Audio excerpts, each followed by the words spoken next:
అందరు ఎలా ఉన్నారండి? బాగున్నారా? ఈరోజైతే మనం ఫ్రంట్ కటింగ్ చూద్దామండి. చాలా ఈజీగా ఉంటుంది. మీకు ఈజీ వేలో చెప్తాను. ఎప్పుడూలా కాకుండా ఈరోజు కొంచెం ఈజీ వేలో మీకు అర్థమయ్యేలా చెప్తాను. చాలామందికి ఫ్రంట్ చాలా డౌట్లు ఉంటున్నాయి. క్లియర్గా అర్థం కావడం లేదు. స్పీడ్గా చెప్పేస్తున్నారు అంటున్నారు కదా! ఈరోజు ఓన్ వాయిస్ మామూలుగా వాయిస్ ఇచ్చేస్తూ చెప్తాను. కొంచెం లెంత్ అయినా మీకు ఈ వీడియోతో క్లారిటీ అయిపోవాలి. ఏంటంటే ఫ్రంట్ క్లియర్గా తీయడం అనేది. నిన్నైతే మనం బ్యాక్ కట్ చేసాం కదా! బ్యాక్ ఎక్కడ కట్ చేసాం? ఈ వైపుని కట్ చేసాం. ఇదిగోండి ఇలా కదా కట్ చేసాం మనం. ఇలా కట్ చేసాం. ఓకేనా? బ్యాక్ కట్ చేసాం. ఇప్పుడు ఫ్రంట్ని కట్ చేద్దాం. ఓకేనా? దానికోసం మనం ఒక ముక్కను తీసుకుందాం. ఈ కలర్ తీసుకుందాం, బాగా కనపడుతుంది. ఓకేనా? ఇదిగోండి తీసుకున్నాను. మీరు చూస్తే ఎప్పుడు కూడా నేను బ్యాక్ పార్ట్ని చాలా విధానాలు మీకు నేర్పిస్తూ ఉంటాను. ఎందుకంటే ఈ వెడల్పు అనేది, ఈ షోల్డర్ కొలతలు అనేవి, చంక కొలతలు అనేవి చాలా ఇంపార్టెంటు. అవి బ్యాక్ పార్ట్ నుంచే మీకు ఫ్రంట్కి వెళ్తాయి. కాబట్టి ఇది మెయిన్గా మీకు ఏ మెథడ్ నచ్చితే అది ఫాలో అవ్వండి. చాలా మెథడ్లు చెప్పాను మీకు ఇప్పటి వరకు. కానీ నా కటింగ్లో మీరు చూస్తే ఎప్పుడు కూడా ఫ్రంట్ ఒకే విధానంలో ఉంటుంది. ఎందుకంటే చాలా ఈజీ వే ఇదే అన్నట్టు. ఇంకా వేరే మెథడ్లకి నేను వెళ్ళలేదు. ఎందుకంటే అది చాలా ఈజీగా అనిపిస్తుంది.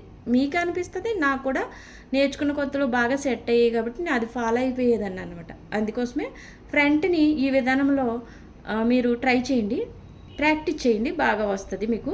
బ్యాక్ ఎన్ని మెథడ్లో కట్ చేసినప్పటికీ. ఇదిగోండి ఫస్ట్ మనం ఫ్రంట్ కట్ చేయడానికి బ్యాక్ ముక్కను తీసుకోవాలి. బ్యాక్ ముక్కను తీసుకున్నాక ఇక్కడ హ్యాండ్స్ వస్తాయి అన్నమాట. ఇదిగోండి చూడండి, ఇక్కడ ఇది మనకి అంచు కింద ఉంది కదా, ఈ రెండింటికి అలాగే ఉంది, రెండు ముక్కలకి. ఓకేనా? హ్యాండ్స్ వస్తాయి కాబట్టి మనం ఇక్కడ వేద్దాం. ముక్క సౌండ్లో వచ్చేస్తుంది. మీరు ఎక్కడ వేసినా బ్యాక్ని ఎప్పుడు కూడా ఇలా స్ట్రైట్గా వేయకూడదు. స్ట్రైట్గా వేశారంటే ఇది ఏమవుద్దంటే క్లాతు సాగదన్నట్టు. ఈ క్లాత్ ఉంది కదా, ఇది సాగదు. ఇలాగా సాగదు, స్ట్రైట్ ఎప్పుడు సాగదు. అదే క్రాస్ అనుకోండి, క్రాస్గా పట్టి లాగండి, అదిగోండి సాగుతుందా. అదే నిదానం ఇలా పట్టి లాగండి, సాగుతుందా? సాగుతులేదు. మరి ఇలా సాగనిట్లకి షేప్ అనేది పట్టదు. అంటే షేప్కి ఫిట్నెస్ ఇవ్వదు. ఇలా స్ట్రైట్గా తీసేస్తే ఇవ్వదు. అది ఇలా క్రాస్గా తీసినప్పుడు అది షేప్కి ఫిట్నెస్ ఇస్తుంది. ఎందుకంటే షేప్ ఎప్పుడు రౌండ్ షేప్లో ఉంటుంది. రౌండ్ని మనం కొలవాలంటే క్రాస్ పద్ధతే కదా అది. క్రాసు మనం ఏమంటారు, ఈ మ్యాథమెటిక్లో ఇలా గీస్తారు కదా, అలా క్రాస్ పద్ధతులు. కరువు అనేది ఏంటి? వంకర అంటారు. కరువు పద్ధతిలో ఉంటుంది కదా మనకి షేప్ అనేది. కాబట్టి ఇప్పుడు క్లాత్ని ఎలా వేసుకోవాలో బిగినర్స్కి ముఖ్యంగా తెలియాలి. అసలు మీకు ఎప్పుడు డౌట్లు రావద్దు. ఇది చూడండి, ఇక్కడ ఇది ఈ స్ట్రైట్ ఎవరికి కుడతారంటే కొంచెం వయసు అయిపోయి వాళ్ళకి ఛాతి ఉండదు, ఛాతి మొత్తం ఆరిపోతుంది కదా, వాళ్ళకి ఉండదు. కాబట్టి ఈ స్ట్రైట్ కుడతారు అన్నట్టు. ఇలా స్ట్రైట్ వేసి తీసేస్తారు. ఫ్రంట్ కూడా బ్యాక్ తీసినట్టే ఫ్రంట్ కూడా తీసేస్తారు. సేమ్ డాట్లు మాత్రం మామూలుగా పెట్టినా అది ఛాతి లోపల పెట్టదన్నట్టు. ఛాతి లేని వాళ్ళకి, ముసలి వాళ్ళకి కూడా, మీరు బాగా ముసలి వాళ్ళకి ఇలా క్రాస్ పద్ధతిలో కుట్టారనుకోండి, ఛాతి దగ్గర కుచ్చులు వచ్చేసి బాగోదన్నట్టు. ఓకేనా? వాళ్ళకి ఇలా కొడితే బాగోదు, క్రాస్ కొడితే వాళ్ళకి ఫిట్ అవ్వదు. ఈ ఛాతి ఉన్న వాళ్ళకి నిదానం కొడితే వీళ్ళకి ఫిట్ అవ్వదు అన్నట్టు ఉంటుంది. అది క్రాసు బ్లౌజ్కి సంబంధించి ఎలా వేసుకోవాలనేది మీకు ఈ విధానం బిగినర్స్కి ముఖ్యంగా తెలియ ఉండాలి. ఒక్కసారి ఇలాంటివి తెలుసుకుంటే మనకి మైండ్లో ఫిక్స్ అయిపోయి ఉంటాయి కదా, మళ్ళీ ఆ డౌట్ రాదు మనకి. ఓకేనా? ఇదిగోండి ఇలా నిదానం వేయకూడదు. దీన్ని ఏంటి మనం క్రాసు కటింగ్ కాబట్టి ఇలా క్రాస్గా వేయాలి. ఓకేనా? ఇలా నిదానం వేస్తే పెద్దవాళ్ళకి అన్నట్టు, ఇలా క్రాస్గా వేస్తే ఛాతి ఉన్న వాళ్ళకి అన్నట్టు. ఇదిగోండి ఇలా క్రాస్గా వేసుకోవాలి. ఓకేనా? ఇక్కడ హ్యాండ్స్కి అయితే చూసుకోవాలి. ఇక్కడైతే ఇదేమో ఎక్కువ ఉంది కదా, ఇది తక్కువ ఉంది కదా, ఈ ముక్క తీసేస్తున్నాను. ఏం లేదు, ఇక్కడ ఏం కన్ఫ్యూషన్ అవ్వకండి. మీకు ఫ్రంట్ కటింగ్ చెప్పడానికి ఒక ముక్క ఉంటే చాలండి. చూసారా? ఇలా క్రాస్. మీరు ఈ మెడ అటువైపు వేసుకున్నా లేదా ఇటువైపు, మీరు ఎలా వేసుకుంటేనే ముక్కను క్రాస్ వేయాలి అంతే. ఈ ఫ్యాబ్రిక్ క్రాస్లో వస్తుంది. ఓకేనా? ఇదిగోండి. అంటే క్రాస్ అంటే మళ్ళీ ఎలా తెలుస్తుందండి? ఇది చూసారా? ఈ ముక్క మనకి పలక్గా ఉన్నప్పుడు చూడండి, ఇక్కడ ఇలా త్రికోణం వచ్చింది, ఇటు ఇలా వేసాం. అదే నిదానం అనుకోండి, ఇలా స్ట్రైట్ వేసేస్తాం, అది అన్నట్టు. ఓకేనా? క్లాత్ వరకు తెలుసుకున్నాక సరిపోయింది కదా. ఇదిగోండి చూడండి, ఇక్కడ ఇలా వేసుకుని మీకు ఎప్పుడు కూడా ఇలా వేసేసుకుని ఇక్కడ ఇలా గీసేసి సంక గీసేసి కొంచెం గీసేసి మీకు ఏంటి బ్లౌజ్ని పెట్టేసి తీస్తున్నారు కదా, అలా అయితే మీరు కొంచెం కన్ఫ్యూషన్ అయిపోతున్నారు కదా. అందుకోసం నేను ఏం చేస్తున్నానంటే మొత్తం ఈ కొంచెం ఈజీ వేలో మీకు అర్థం అవ్వాలనేసి మీకు ఎలా ఉందో అలాగే సేమ్ మీకు బ్యాక్ ఎలా ఉందో అలాగో ఒక లైన్ గీసేస్తున్నాను, ఎందుకంటే కొంచెం ఈజీగా మీకు అర్థమవుతుంది. ఇంత క్లాత్ అవసరం లేదు, ఇంత పొడవు రాదు, కానీ బ్యాక్ గీసేస్తే మీకు ఈ విధంగా తెలుస్తుంది. మీకు ఈ సొద్ద అయితే కనపడుతుందా మీకు? చూడండి నీట్గా అలా గీసేసుకున్నాక తీసేయండి, ఇంకా బ్యాక్ని తీసేయండి. బ్యాక్ని తీసాక చూడండి ఇక్కడ మీరు షోల్డర్ దగ్గర ఒక్క మార్కింగ్ ఇలా చేసుకోండి, ఈ పావించు మార్కింగ్ చేసుకోండి ఈ లైను, ఓకేనా? ఇదిగోండి ఎప్పుడు కూడా ఆది బ్లౌజ్ తోటి మీరు మెజర్మెంట్లు తీసేటప్పుడు ఫ్రంట్కి ఎప్పుడు కూడా హుక్స్ పట్టి ఉన్నదాన్ని తీసుకోవాలి మార్కింగ్లు చేయడానికి. ఎందుకంటే ఈ మనకి ఏదైతే తాడు పట్టి ఉంటుందో, ఇదిగోండి తాడు పట్టి ఎప్పుడు కూడా 1 ఇంచు 1.5 ఇంచు ఇలా ఎదరుకుంటుంది, ఎక్కువ క్లాత్ ఎదరుకుంటుంది, మన బ్లౌజ్ కాకుండా ఎక్స్ట్రా ఉంటుంది. ఇది కూడా కొలియబడుతుంది కాబట్టి మెడ పెద్దది అయిపోద్ది, మెడ పెద్దది అయితే ఎదర మెడ భుజాలు జారిపోతాయి. అందుకే దీన్ని కొలతగా ఎప్పుడు తీసుకోకూడదు, ఓకేనా? ఇదిగోండి చక్కగా మీరు హుక్స్ పట్టి ఉన్నదాన్ని తీసుకోవాలి, జారిపోతుంది. హుక్స్ పట్టి ఉన్నదాన్ని తీసుకుని ఇదిగోండి హుక్స్ పట్టి ఉన్నదాన్ని తీసుకుని చక్కగా చూడండి ఇక్కడ చూసారా నీట్గా ఇది పచ్చు కిందకు ఉంది కదా, ఇలా పెట్టేసుకోండి. ఇలా షోల్డర్ ఇలా నిదానంగా నీట్గా పెట్టేసుకోండి. ఏదైతే ఈ లైన్ గీసారో లైన్ మీద పెట్టేసుకుని నీట్గా ఇలా సర్దుకోండి. ఇలా సర్దుకున్నప్పుడు ఈ పట్టి ఎప్పుడైనా కూడా నడుము గీత ఉంది కదా, ఆ గీత మీద ఉండాలి. అంటే లోపలికి ఉండకూడదు, బయటికి ఉండకూడదు. ఈ పట్టి ఈ గీత మీద పెట్టండి. గీత మీద నన్ను నిలబెట్టి, ఒకవేళ కట్టు ఉన్న బ్లౌజులు మెడ ఇలా ఉండొచ్చు, అప్పుడు ఇలా పెట్టుకోవాలి. మీరు ఇలా పెట్టుకోవాలి, ఇలా పెట్టుకుని రౌండ్ గీయాలి. ఇలా ఉంటే అలాగే కొలిచేస్తారనుకోండి పెద్ద మెడ అయిపోద్ది అన్నట్టు, ఎదర మెడ కట్టి ఉంటారు కదా, సాగిపోయి ఉంటాయి కదా. చూడండి ఇలా కొంచెం ఇలా పెట్టుకుని చూడండి ఎక్కడ వరకు ఉందో అక్కడ వరకు మార్కింగు. ఇది ఎక్స్ట్రా మార్కింగ్, ఈ పావించు ఇది కుట్టుకోవడానికి, ఓకేనా? మనకి ఏదైతే మెడపట్టి ఎదర మెడపట్టి కుట్టుకోవడానికి. చూడండి ఇప్పుడు ఈ లైన్ నుంచి గీయకూడదు, ఈ లైన్ నుంచి గీయాలి, ఓకేనా? చూడండి ఈ లైన్ నుంచి ఇలా కలిపేస్తే మీకు ఎదర మెడ చాలా చిన్నది అన్నట్టు. ఈమెకైతే చూడండి ఇలా కలిపేస్తే మీకు మెడ వచ్చేసింది. ఇక్కడ వరకు అర్థమైంది కదా.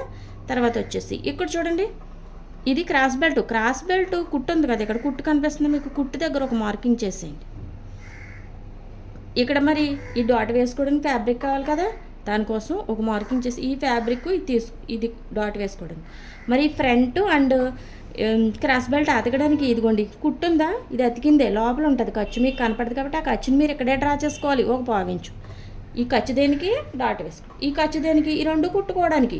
అయిపోయింది కదా మార్కింగ్. ఈ 3వ డాట్ వరకే మీకు క్లాత్ అవసరం. ఇక్కడ ఈ గీతలన్నీ మనం బ్యాక్ సైడ్ ఆనమల కోసం తీసుకున్నాం అంతే, ఓకేనా?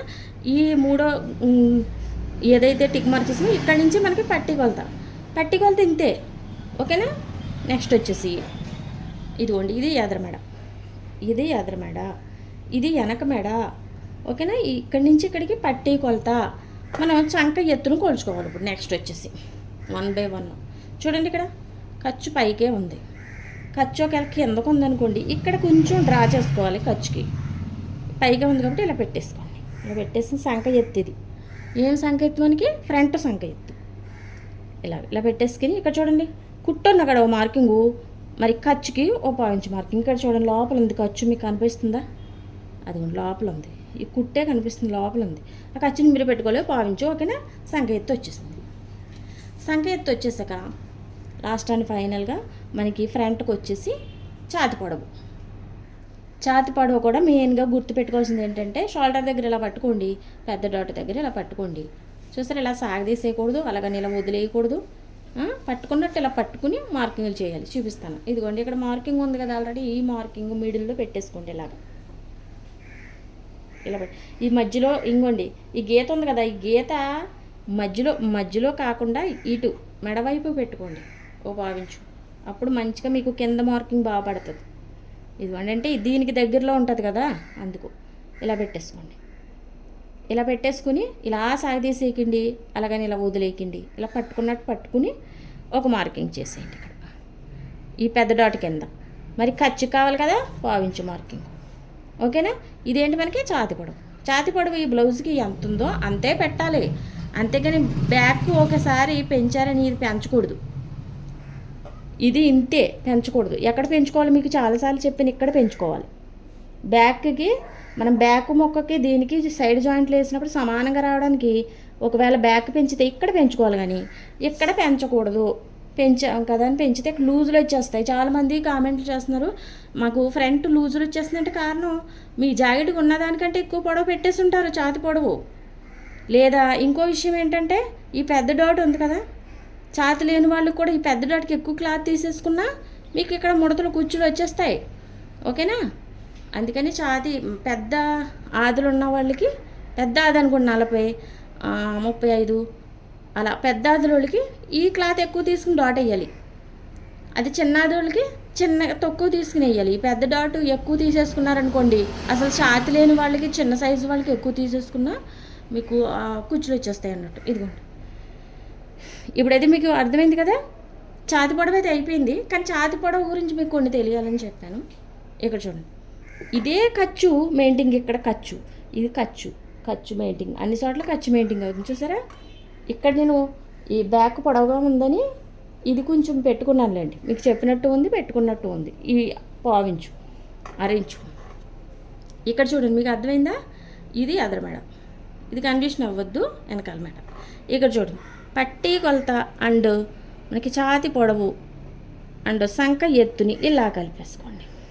అలా కలిపేస్తే మీకు ఫ్రంట్ మీకు కనిపిస్తుంది. ఇలా ఉంది ఫ్రంట్, ఇదిగోండి ఇలా ఉంది.